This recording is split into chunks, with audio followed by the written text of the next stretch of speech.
Hello students, welcome back. In today's video we are going to start the next practical number 6, that is write a program to simulate memory placement strategies, best fit, first fit, next fit and worst fit.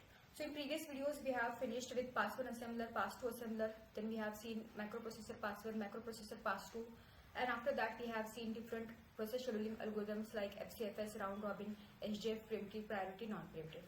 And in today's video we are going to start memory placement strategies. Okay, so there are 4 memory placement strategies: best fit, first fit, next fit and worst fit. And in this particular video I am going to focus on the first fit. Okay, so इन चारों में से हम कौन सी study करने वाले हैं? First fit. तो in this particular lecture I am going to explain what is first fit, and then we are going to solve one small numerical on it, and then we will be seeing the practical implementation of first fit algorithm. तो सबसे पहले first fit algorithm क्या है ये समझने से पहले आपको व्हाट इज मेमोरी पार्टीशनिंग, या फिर आप बोल सकते हो कि मेमोरी पार्टीशन की कौन सी 2 टाइप्स है, ये समझना बहुत जरूरी है. तो मेमोरी पार्टीशनिंग मतलब क्या? मेमोरी को डिवाइड करना इन डिफरेंट ब्लॉक्स. ओके, और वो जो ब्लॉक्स है या फिर जो पार्टीशंस है वो तो आइदर क्या हो सकता है, फिक्स हो सकता है या फिर डायनामिक हो सकता है. ओके, सो अगर हम फिक्स पार्टीशन कंसीडर कर रहे हैं तो that means we can't split the blocks. अगर ये 100K का है ब्लॉक तो ये 100K का ही रहेगा. But whereas in dynamic partitioning what we can do, we can split the blocks. This is what 100K, then we can make the 50-50K. Okay, हमारे पास 2 प्रोसेस है, P1 है 50K की और P2 भी है 50K की. तो हम यहाँ पे 100 वाला जो ब्लॉक है वो भी we can split that in dynamic partition. So in this particular video we are going to use first fit and the fixed partitioning. Okay, first fit by using fixed partitioning we are going to use in this particular practical. तो समझ लेते हैं पहले first fit क्या है. First fit in fixed partition मतलब block size fixed रहेगी. अभी देखते हैं फर्स्ट फिट क्या है. तो फर्स्ट फिट मतलब क्या, ये एल्गोरिथम बेसिकली करता क्या है, it allocates the first available memory block that is large enough to accommodate the process. Okay, तो यहाँ पे ये जो एल्गोरिथम है या फिर ये जो प्लेसमेंट स्ट्रैटेजी है वो क्या बोलती है कि you can allocate the first available memory block. Available तो होना चाहिए, वो ऑक्यूपाइड नहीं होना चाहिए, but that is large enough to accumulate the process. अभी यहाँ पे मैं आपको एग्जांपल के साथ अगर बताऊं तो 100K is my first available memory block. Yes, and my process size is what 212K. Okay, तो ये 212K जो है वो अभी 100K के ब्लॉक में बैठ सकती है क्या? नहीं, 100K से ज्यादा प्रोसेस की साइज है. ओके, ये फर्स्ट है लेकिन it is not large enough, so we will not be using this for P1. Okay, we can try the next one. So this is what the meaning of first available memory block, and that should be the large enough to accommodate the process. So let's solve this numerical first. So here we have 5 blocks, then we have 4 processes. Block size is given as 100K, 500K, 200K, 300K and 600K. तो 5 blocks है हमारे पास. 100K वाला एक है, this is first block, this is second block, this is third block, this is fourth block and this is fifth block. ऐसे 5 blocks हमारे पास available है with sizes. Also we have process size, और we can say we have 4 processes, P1, P2, P3, P4. P1 की size है 212K, P2 की है 117K, P3 की है 112K and P4 की है 426K. तो ये 4 प्रोसेस साइजेस है. Now what is our task? Our task is to allocate these processes into the blocks. Available blocks है हमारे पास 5 और प्रोसेस है 4. Okay, और by using first fit algorithm we have to allocate these processes into these blocks. तो कैसे करना है? जैसे हमारा एल्गोरिथम क्या बोलता है, we have to find out the first available memory block that should be large enough to accommodate the process. So let's start with the first block. This is what my first block, and let's start with the first process. So first process है मेरे P1 212K की. तो मेरा पहला available block है 100K available है लेकिन it is not large enough, so I can't use this for P1. Then I will try the next one. So next one क्या है, अवेलेबल है और वो क्या है, large enough to accommodate the process. तो इसमें मेरी फर्स्ट प्रोसेस जो है P1 वो जा सकती है. Okay, so P1 will go here, 212K की प्रोसेस. Yes, P1 फिनिश हो गई. उसके बाद P2. Okay, P2 के लिए मुझे नेक्स्ट ब्लॉक देखना है. 200K में P2 नहीं जा सकती क्योंकि उससे क्या चाहिए, 417K चाहिए, राइट. तो ये यहाँ पे नहीं जा सकती, 300K में भी नहीं जा सकती. Now it can go into the last block that is P2 417. Okay, 417K उसका क्या है, साइज है, और जो ब्लॉक साइज है वो है 600K, तो it is large enough. Now we have P3. तो P3 के लिए हम ढूंढेंगे सारे ब्लॉक में से कोई ब्लॉक अवेलेबल है क्या. सो P3 के लिए 112K 100K में तो नहीं जा सकता. P3 जो है 112K 200K में जा सकता है. ओके, सो P3 यहाँ पे हम देखते हैं 112K. ओके, सो P3 को भी हमने एलोकेट कर दिया। नाउ लास्ट जो बचा है वो है P4 4 to 6K। Now 4 to 6K के लिए मेरे पास दो ही ऑप्शंस अवेलेबल है, 100K वाला ब्लॉक एंड 300K वाला ब्लॉक। तो ये यहाँ भी नहीं जा सकता और ये यहाँ भी नहीं जा सकता। सो हमारा P4 क्या बनता है, ये unallocated. Okay, P4 is not allocated to any of the block. P4 is not allocated to any of the block. That is what the fixed partitioning, क्योंकि हमारे पास क्या है यहाँ पे हर एक ब्लॉक की साइज फिक्स्ड है। नाउ नेक्स्ट आपको एग्जाम में पूछा जाता है कि मेमोरी यूटिलाइजेशन फाइंड आउट करो। तो मेमोरी यूटिलाइजेशन मतलब क्या, नंबर ऑफ प्रोसेसेस जो है आपके उनके साइजेस। फॉर एग्जांपल P1 को एलोकेट कर लिया हमने, P2 को भी कर लिया और P3 को भी कर लिया, डिवाइडेड बाय ऑल ब्लॉक्स की size. Okay, that becomes I think 1700, 100, 500, 200, 300 and 600 इनकी एडिशन हमने कर ली, दैट बिकम्स 1700। एंड P1 की जो साइज है वो है P212K plus 112K plus 417K। Okay, ये है हमारा P2, ये है हमारा P3 और ये है हमारा P1। एंड देन एडिशन करके हमें डिवाइड करना है उसको 1700 से। ओके, सो जो भी फाइनल आंसर आएगा इसको मल्टीप्लाई करेंगे हम 100 से, तो आई थिंक 46% समथिंग कुछ आंसर इसका आता है।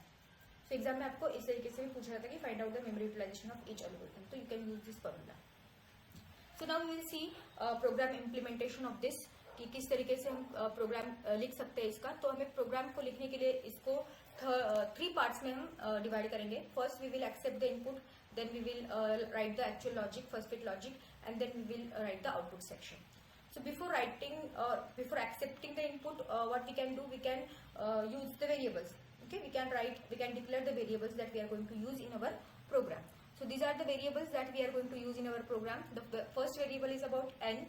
N stores the number of memory blocks. Okay, we know that we need partitions, or we can say the blocks, and we need some processes, और उन्हीं processes को हमें क्या करना है, different blocks में allocate करना है। तो n represents the number of blocks and m represents the number of processes।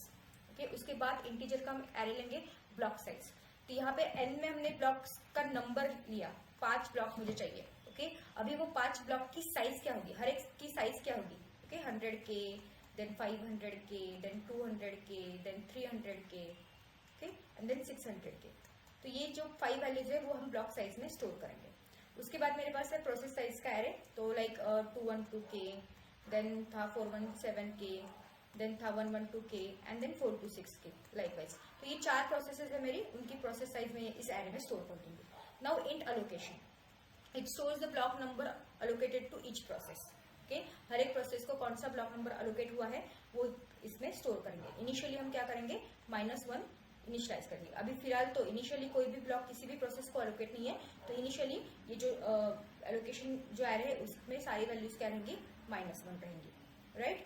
Then boolean allocated block, तो ये बुलियन का एरे है, तो ये किसके लिए चाहिए, it keeps the track of which memory blocks are already allocated. तो कुछ ब्लॉक्स पहले से ही एलोकेटेड हो सकते हैं, अगर वो ट्रू है तो एलोकेटेड है, अगर फॉल्स है तो नहीं एलोकेटेड। ये ट्रैक रखने के लिए हमें क्या करना पड़ेगा, एलोकेटेड ब्लॉक नाम का एक एरे यूज करना पड़ेगा जिसका डेटा टाइप होगा Boolean. Now I is a loop counter which is used to iterate through the processes, and J is the loop counter which is used to iterate through the memory blocks. I denotes or I represents the processes and J represents the blocks. So these are some variables that we are going to use in our program. So now next part is input section. अभी हमारे पास data structures या फिर हम बोल सकते हैं कि variables arrays available है। Now we can accept the data from the user into this variable. तो सबसे पहले हम क्या करेंगे, यूजर को डालेंगे मैसेज की enter the number of memory blocks. तो उसने एंटर किया 5, तो उस 5 वैल्यू को हम क्या करेंगे, एंड इंट एन वैल्यू में ले लेंगे। sc.next int स्कैनर का नेक्स्ट इंट मेथड का यूज करके हम एन में वो 5 वैल्यू लेंगे। After that we need block size array, यहाँ पे हमने इसका डिक्लेरेशन किया है विद साइज एन। 5 ब्लॉक्स मुझे चाहिए, तो ब्लॉक साइज जो एरे है उसकी साइज भी क्या रहेगी, एन रहेगी। And then we need one boolean data type array which is allocated block, और उसकी भी साइज क्या रहेगी, एन, क्योंकि यहाँ पे पता चलता है कि कौन सा ब्लॉक ऑलरेडी एलोकेटेड है। ओके, वो चीजें स्टोर करने के लिए कौन सा एलोकेटेड है कौन सा अनएलोकेटेड है वो चीजें स्टोर करने के लिए हमें एलोकेटेड ब्लॉक नाम का एक एरे चाहिए। After that we need enter sizes of memory blocks. Okay, यहाँ पे हमने नंबर एक्सेप्ट किया, कितने नंबर चाहिए, नंबर एक बार हमें मिला। ओके, उसके बाद हमने 2 एरेज डिक्लेयर करके रखे उनकी साइज को एक्सेप्ट करने के लिए, राइट, एंड एलोकेटेड ब्लॉक में उनका ट्रू फॉल्स वैल्यू एक्सेप्ट करने के लिए। नाउ अभी हमें क्या चाहिए, साइजेस भी चाहिए ब्लॉक्स की। यहाँ पे नंबर लिया और यहाँ पे बस डिक्लेरेशन किया। अभी हम 100K, then 500K, then 200K, ये जो ब्लॉक साइज है मेरे वो अभी यूजर से एक्सेप्ट करेंगे. ओके, और it is more than 1, that's why I am using loop over here. For i is equal to 0, i is less than n, i plus plus. n represents the number of blocks and m represents the number of processes. तो n यहाँ पे use किया है. And हर एक जो value user डालेगा वो हम ब्लॉक साइज एरे में स्टोर कर देंगे. So this is what related to blocks. Now coming to the processes. So अभी मैसेज हम डिस्प्ले करेंगे एंटर नंबर ऑफ प्रोसेसेस. वो प्रोसेस यूजर डालेगा और हम क्या करेंगे एन में उसको स्टोर कर लेंगे. After that we need one more array process size. अभी इसमें नंबर डाला है उसने 4, अभी साइज भी तो लगेगी like 112K, 417K, then 212K, 426K. ये प्रोसेस की साइज है. तो ये इस एरे में मुझे चाहिए, इसलिए मैंने पहले उसको डिक्लेयर किया. एंड देन अलोकेशन नाम का भी मुझे एक एरे चाहिए जो कि क्या करेगा, ब्लॉक इंडेक्स होल्ड करके रखेगा. ओके, अलोकेटेड ब्लॉक इंडेक्स को होल्ड करके रखेगा. इनिशियली हम उसको क्या करने वाले, -1 इनिशियलाइज करने वाले हैं. ओके, तो उसके लिए हमने फॉर लूप का यूज किया, डिक्लेरेशन किया पहले, उसके बाद फॉर लूप का यूज करके -1 इनिशियलाइज कर दिया. Now enter size of processes. Okay, अभी हमने यहाँ पे 4 नंबर ऑफ ये किया है. अभी ये जो नंबर्स है ये स्टोर करने के लिए मुझे वापस मैसेज डालना पड़ेगा कि enter the size of processes. और फॉर लूप की हेल्प से हम क्या करेंगे, एक एक वैल्यू लेंगे. पहले 112 लेंगे, उसके बाद 417 लेंगे, उसके बाद 212K लेंगे, उसके बाद 426 लेंगे. ओके, और वो प्रोसेस साइज के एरे में स्टोर कर देंगे. So in this way we have accepted the input from the user. Now the actual core logic will be there. First fit logic. तो वी नो दैट m क्या represent करता है and n क्या represent करता है. So n represents what? You can check over here. n represents the number of blocks, right? And m represents the number of processes. So here what we need to do? We need to use two for loops. पहला है आपका m, that is for process, and then n, that is for blocks. Okay, m will iterate through the process and n will iterate through the blocks. Now, if not equal to allocated block of j, मतलब j जो है आपका block. Okay, j is a counter for iterating through the blocks. j block जो है आपका अगर वो allocated नहीं है, दैट मीन्स यहाँ पे एक्सप्लेनेटर नॉट अलोकेटेड नहीं है, सॉरी नॉट अलोकेटेड है, एंड उस ब्लॉक की साइज, j ब्लॉक की साइज आपके प्रोसेस साइज से क्या है, ग्रेटर देन और इक्वल टू है. अगर ये दोनों कंडीशन ट्रू है तभी हम क्या करेंगे, अलोकेशन करेंगे. ओके, कौन सा इंडेक्स, j वाला इंडेक्स. ओके, j अगर 0 है तो हम उसको अलोकेशन एरे में डाल देंगे. मतलब जो भी j था आपका, ओके, वो अभी हमारा अलोकेटेड हो चुका है. And then allocated block j is equal to true. Okay, we need one more. This is what boolean array. इसमें ट्रू चाहिए और जो भी इंडेक्स कौन सा ब्लॉक अलोकेटेड हुआ है उस पर्टिकुलर प्रोसेस के लिए, ओके, तो वो यहाँ पे हम डाल देंगे. Assigns the block j to the process i, and after that we need break because we need to move to the next process. Again then i plus plus हो जाएगा next block, and again next process वगैरह check हो जाएंगे. तो इस तरीके से हर एक ब्लॉक जो भी पॉसिबल है, जो भी ये कंडीशन सेटिस्फाई करेगा वो अलोकेट हो जाएगा, और जो कंडीशन सेटिस्फाई नहीं करेगा जो भी प्रोसेस, तो वो प्रोसेस अनअलोकेटेड रहने वाली है. Okay, so let's go through once कि आउटर लूप क्या करता है. It is goes through the each process in order, and inner loop क्या करता है, ब्लॉक के थ्रू जाता है. ऊपर वाला जो है हमारा आउटर लूप वो प्रोसेस के थ्रू जाता है, और नीचे वाला जाता है ब्लॉक्स के through. And then for each process what we are doing, we are checking that the process is not the block is not already allocated, and then it should be the large enough to hold the process, like block size of j is greater than और equal to process size of i. Okay, यही दो चीजें हम पहले check करते हैं. अगर ये ऐसा है तो process i is assigned to the block j. Okay, process allocation of i, हमने ये वाला पढ़ा था, allocation of i is equal to j. क्या करता है फिर, process i is assigned to block j, and then block j is marked as an allocated, and that means it should not be used, reused again, और it should not be used again और reused. The loop breaks to move on to the next process. Now सबसे पहले important चीज यहाँ पे focus करने वाली है, that is no block splitting is occur. No block splitting occurs. Any leftover space in the block is internal fragmentation. Okay, so we know that difference between internal fragmentation and external fragmentation. The memory wastage happens in fixed partition is called as internal fragmentation, whereas the memory wastage happens in dynamic partition is called as external fragmentation. So as we are focusing towards the fixed partition and the algorithm name is first fit, there will be internal fragmentation पे। Now output section में हम देखेंगे कि जो processes allocated हुई है वो blocks को उनको डिस्प्ले करना है with status as allocated, and जो प्रोसेस नहीं हुई है उसको नॉट अलोकेटेड। तो we have more than one process, we need for loop. सबसे पहले हम मैसेज डालेंगे system.out.println process number, process size, block number, block size and status. तो ये 4-5 पैरामीटर्स हम डिस्प्ले करने वाले हैं। Then we are using for loop, m represents the process and n represents the block number. So system.out.print i+1 that is process number, then process की size जो है वो डिस्प्ले करेंगे, and then now block number display करने के लिए पहले हमें चेक करना है वो -1 तो नहीं है, मतलब -1 मतलब इनिशियली नॉट अलोकेटेड। अगर वो -1 नहीं है तो हम उस ब्लॉक का इंडेक्स प्रिंट कर देंगे। Okay, allocation of i+1। Okay, i start हो रहा है 0 से, सो +1 करके हमें 1 मिल जाएगा। उसके बाद उस पर्टिकुलर ब्लॉक की साइज एंड देन अलोकेटेड, ये मैसेज हम प्रिंट करने वाले हैं। एल्स अगर वो -1 ही है तो वो क्या हो गया, नॉट अलोकेटेड। तो हमारे केस में P4 will be not allocated क्योंकि उसका जो साइज है वो दोनों जो पार्टीशन बचे हुए थे उनसे ज्यादा है, इसलिए that will be not allocated. So this is what our first fit algorithm using fixed partitioning. Okay, now let's see the practical implementation of this program in Eclipse. So this is what the Eclipse IDE, and I have created one class over here. First fit is the name of the class. Then we have used one public static void main method that will actually the entry point of our program, and in that scanner class is used to accept the input from the user. We have displayed one message for user, enter number of memory blocks, and they are accepting that into the n. And then block size का array बनाया, उसी size को consider करके, and allocated block का भी एक array बनाया boolean type का with size n. Then we are accepting the size of blocks from the user using for loop, and we are storing it into the block size array. Then enter number of processes, m में हम process को store कर रहे हैं. Then process size का array and allocation का array, यहाँ पे 2 एरे में लगने वाले हैं of size m. And then initially हम अलोकेशन में क्या करेंगे, -1 इंडेक्स सेव करेंगे. एंटर साइजेस ऑफ प्रोसेसेस, क्योंकि हमें क्या करना है, साइज को एंटर करवाना है, हर एक प्रोसेस की साइज लेनी है. फॉर लूप के हेल्प से हम वापस वही कर रहे हैं, प्रोसेस साइज को यूजर से ले रहे हैं.